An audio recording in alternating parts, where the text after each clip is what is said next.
السلام علیکم ورحمۃ اللہ وبرکاتہ۔ امید ہے آپ سبھی لوگ خیریت سے ہوں گے۔ آج میں آپ لوگوں کو جیجا اور سالی کی کہانی سناتا ہوں، اور یہ کہانی بالکل سچی اور حقیقت ہے، چونکہ جس بہن نے ہمیں یہ کہانی سنائی ہے وہ تاکید کے ساتھ ہمیں بولی ہے کہ آپ اسے اپنے چینل کے ذریعے سے لوگوں تک پہنچائیں تاکہ لوگ سنبھل جائے، وقت رہتے ہوئے سمجھدار ہو جائے، چونکہ آج یہ صرف میری کہانی نہیں ہے بلکہ آج کے دور میں گھر گھر کی کہانی بن چکی ہے۔ وہ اپنی کہانی شروع کرتے ہوئے کہتی ہے کہ مجھے اولاد نہیں، لیکن اولاد کی خوشی سے محرومی ہونے کے باوجود میں ایک خوبصورت، اچھی اور پرسکون شادی شدہ زندگی گزار رہی تھی۔ میرے شوہر کا نام سالم تھا۔ انہوں نے کبھی بھی مجھے اولاد نہ ہونے کا طعنہ نہیں دیا۔ وہ میرے شوہر ہی نہیں تھے بلکہ وہ تو میرے غرور تھے، میرے سروں کے تاج تھے، میرے شان تھے، وہ بہت ہی اچھے تھے۔ تو ایک روز سائمہ میری بہن آئی میرے پاس اور کہنے لگی، ناجش باجی مجھے اپنے سہیلی کے گھر جانا ہے، کیا سالم بھائی ہمیں وہاں پہ چھوڑ سکتے ہیں؟ تو ناجش کہنے لگی، ہاں کیوں نہیں چھوڑ سکتے، تم اس کی سالی ہو، وہ تمہارے جیجا جی ہیں، اتنا تو حق بنتا ہی ہے۔ میں نے سالم سے کہا، سالم میں ٹھیک بولی؟ تو سالم بھی اتراتے ہوئے کہنے لگا کہ میری کیا مجال کہ میں اپنے ہوم منسٹر کی بات کو کاٹ سکوں، میں ضرور چھوڑ دوں گا۔ تو پھر ناجش سائمہ سے بولی کہ سائمہ ادھر سے کیسے لوٹو گی، آٹو سے آؤ گی یا سالم ہی کے ساتھ آؤ گی؟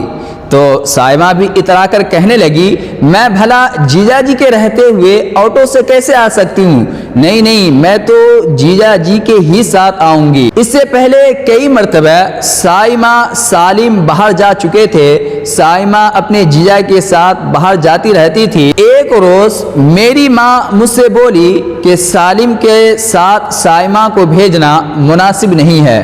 تو میں اپنی ماں کو یہ کہتے ہوئے خاموش کر دی کہ میرا سالم ایک مضبوط کیریکٹر رکھتا ہے، جیسا تم سوچ رہی ہو ماں ایسا کچھ بھی نہیں ہوگا، اور ماشاءاللہ اپنی سائمہ بھی تو بہت سمجھدار ہے۔ لیکن ماں اگر یہی بات کوئی اور کہتا، محلے والے، سوسائٹی والے، معاشرے والے کہتا، تو میں اسے یہ کہہ کر خاموش کر دیتی، یہ کہہ کر انہیں جواب دیتی کہ تمہارے آنکھ میں ہی گندگی ہے، تمہارے عقل میں ہی گندگی بھری ہوئی ہے، ارے تمہارے گھر کے مرد ایسے ہوں گے، ہمارے گھر کے مرد ایسے نہیں ہیں۔ اور رہی بات سالم اور سائمہ کی، تو سائمہ سالم کو اپنے بھائی کی نظر سے دیکھتی ہے اور سالم سائمہ کو اپنی بہن کی نظر سے دیکھتی ہے۔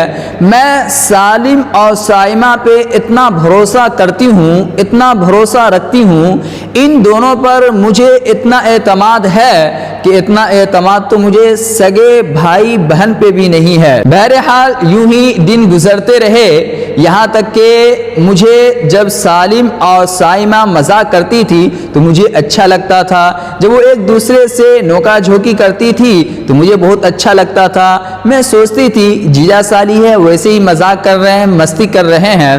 ایک روز جب لائٹ چلی گئی تو سالم کا موبائل گھر میں ہی رکھا ہوا تھا، سالم کسی کام سے باہر گیا ہوا تھا، تو میں نے یہ سوچی کہ چلتے ہیں، جب تک گانا ہی سن لیتے ہیں یا نظم غزل ہی وغیرہ سن لیتے ہیں۔ تو میں سالم کا موبائل فون لیتی ہوں اور اس میں سے ایک آڈیو پلے کرتی ہوں، ایک آڈیو چالو کرتی ہوں، اس آڈیو میں سے سائمہ کی آواز آتی ہے، سالم سے کہتی ہے کہ میں آپ سے محبت کرتی ہوں، میں آپ کو چاہنے لگی ہوں، میں آپ ہی سے شادی کروں گی، باقی میں کسی سے شادی نہیں کروں گی۔ یہ سن کر ناجش فوراً واٹس ایپ پہ گئی اور وہاں پہ دیکھی تو واٹس ایپ پہ جتنے بھی چیٹنگ تھے وہ سارے ڈیلیٹ کیے ہوئے تھے۔ نہ جانے بیچارے سالم اس آڈیو کو ڈیلیٹ کرنا کیسے بھول گیا۔ بہرحال یہ صرف محبت تک ہی محدود نہیں تھا، یہ صرف چاہت ہی تک محدود نہیں تھا، بلکہ بعد بات تو بہت آگے چل چکی تھی، بات تو بہت آگے بڑھ چکی تھی۔ ان کے پیٹ میں سالم کا بچہ تھا، وہ سائمہ حاملہ ہو گئی تھی۔ کچھ دیر کے بعد سالم اندر آئے تو دیکھا کہ ناجش کچھ موبائل میں کچھ کر رہی ہے، تو ناجش نے اس آڈیو کو چالو کر کے سالم کے سامنے رکھ دیا اور کہنے لگی کہ سالم یہ کیا بات ہے، میں یہ کیا سن رہی ہوں اس آڈیو میں، آخر بات کیا ہے؟ تو سالم بے شرم ہو کر یہ کہنے لگا کہ ناجش میں آپ کو بتانے ہی والا تھا، چونکہ چلو اچھا ہوا کہ تمہیں پتہ چل گیا، ورنہ میں تو اچھے وقت کا انتظار کر رہا تھا کہ کوئی اچھا وقت، کوئی مناسب وقت ہو جو میں تمہیں بتا دوں کہ سائمہ اور ہم ایک دوسرے سے پیار کرتے ہیں، ہم ایک دوسرے کو چاہتے ہیں اور ہم دونوں شادی کرنے والے ہیں۔ سالم کہنے لگا کہ ناجش تم یقین کرو، اگر وہ تمہاری بہن نہیں ہوتی تو میں تجھے طلاق نہیں دیتا، چونکہ اسلام میں شریعت میں دو بہنوں کو جمع کرنا یہ شریعت ان کی اجازت نہیں دیتا، ورنہ اگر جمع کرنے کا اجازت دیتا تو میں تمہیں بھی رکھتا اور سائمہ کو بھی رکھتا، لیکن شریعت میں اس کی اجازت نہیں ہے تو میں تمہیں طلاق دے دوں گا اور سائمہ سے میں شادی کر لوں گا۔ ناجش کو یہ سن کر ایسا محسوس ہوا کہ پیروں تلے سے زمین کھسک گئی ہو، ایسا محسوس ہو رہا تھا ناجش کو کہ کاٹے تو خون نہ نکلے، یہ پریشان، یہ اب لاچار ہو گئی۔ انہوں نے اپنا بیگ اٹھایا اور اپنے ماں کے گھر گئی۔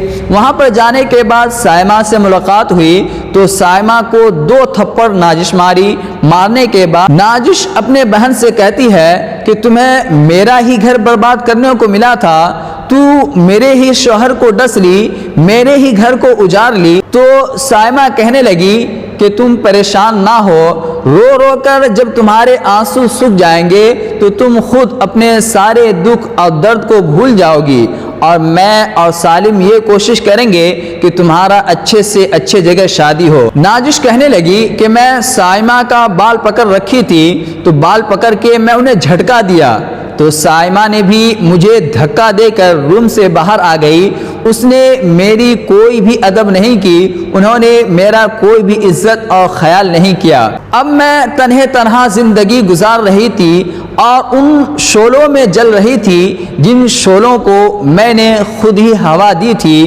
کچھ دن کے بعد طلاق کے کاغذات میرے پاس آ گئے۔ سالم اور سائمہ یہ دونوں کورٹ میرج بھی کر لیے تھے، میں تنہا زندگی گزار رہی تھی۔ ایسا محسوس ہو رہا تھا کہ میں نے خود اپنا ہی گھر برباد کیا۔ محسوس کیا ہو رہا تھا؟ میں نے تو خود اپنا گھر برباد کیا تھا۔ جب سائمہ اور سالم ایک دوسرے سے مذاق کرتے تھے تو ہمیں بہت اچھا لگتا تھا، جب ایک دوسرے کے کندھوں پہ ہاتھ رکھ کر چلتے تھے تو ہمیں بڑی خوشی ہوتی تھی دیکھ کے، پر جب اب نتیجہ سامنے آیا تو اب افسوس ہوا۔ مجھے امید ہے کہ آپ سبوں کو اس قصے سے بہت ساری باتیں سمجھنے کو ملی ہوگی۔ ملتے ہیں پھر اگلے ویڈیو میں، جب تک کے لیے اللہ حافظ۔